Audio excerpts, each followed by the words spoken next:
নলবাৰী হৰিমন্দিৰ কমিটিৰ পৰা বহিষ্কাৰ সন্দৰ্ভত প্ৰতিক্ৰিয়া নলবাৰীৰ প্ৰাক্তন বিধায়ক অশোক শৰ্মাৰ প্ৰতিশোধমূলকভাৱে ব্যৱস্থা গ্ৰহণ কৰাৰ অভিযোগ অশোক শৰ্মাৰ মুখ্যমন্ত্ৰী ডক্টৰ হিমন্ত বিশ্ব শৰ্মা আৰু মন্ত্ৰী জয়ন্ত মল্ল বৰুৱাক কটু সমালোচনা প্ৰাক্তন বিধায়কগৰাকী মন্ত্ৰী জয়ন্ত মল্ল বৰুৱাৰ বিৰুদ্ধে তীব্ৰ জনমত গঢ়ি উঠাত ৰাজনৈতিক শত্ৰু নিশেষৰ এয়া ষড়যন্ত্ৰ বুলি অভিযোগ প্ৰাক্তন বিধায়কগৰাকী বিধিগত ব্যৱস্থাৰে বহিষ্কাৰ কৰা হোৱা নাই বুলি উল্লেখ কৰিছে প্ৰাক্তন বিধায়কগৰাকী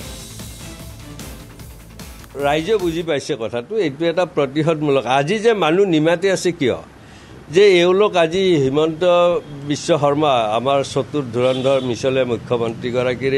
সৌহাৰ্দস্বৰূপ জয়ন্ত এওঁলোক হ'ল প্ৰতিশোধ পৰায়ণ যে তেওঁলোকৰ বিৰুদ্ধে যদি কোনোবাই কিবা কয় তেওঁ সি ব্যৱসায় কৰা হওক চাকৰিয়াল হওক বা অন্য প্ৰতিষ্ঠিত মানুহ হওক যিকোনো প্ৰকাৰে প্ৰতিশোধ ল'ব যথেষ্ট মিছা কথাৰে তেওঁলোকে মানুহক অপমানিত কৰাৰ নজিৰ বহুত আছে হৰিমন্দিৰৰ পবিত্ৰতা ৰক্ষাৰ কাৰণে তেওঁ এইটো কৰা নাই যে তেওঁৰ বিষয়ে যে গৌৰচুৰৰ অভিযোগ উঠিছে তাৰ পটক তোলাৰ কাৰণেহে মোৰ ওপৰত নগেন ডেকাৰ ওপৰত বা মোৰ লগত যিকেইজন আছে সেইকেইজনৰ ওপৰত এই এটা তেওঁ প্ৰতিশোধমূলক ব্যৱস্থা গ্ৰহণ কৰা দেখা গৈছে নিৰ্বাচন